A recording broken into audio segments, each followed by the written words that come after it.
যত তাড়াহুড়ো করতে যাই তত যেন কাজ আরো বেড়ে যায়। দেখো না, আজকে আমাদের একটা জায়গায় যাওয়ার কথা আছে। তো কোথায় যাওয়ার কথা আছে আর কোথায় যাচ্ছি সেটা আমি বলছি তোমাদেরকে। তার আগে দেখো, ভাতটা আগে করে নিয়েছি আর এদিকে কলে জলও ছেড়ে দিয়েছে, জামাকাপড় কটা কেচেছে।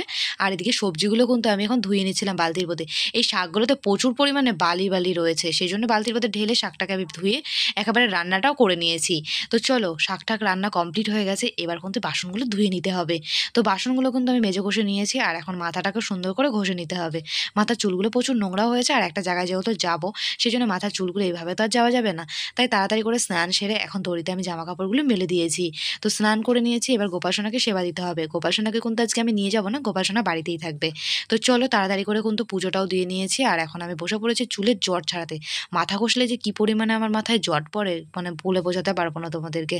তো দেখো, এখন মাথাটা ঘষে জটটা ছাড়িয়ে বসে পড়েছি নেল পালিশ করতে।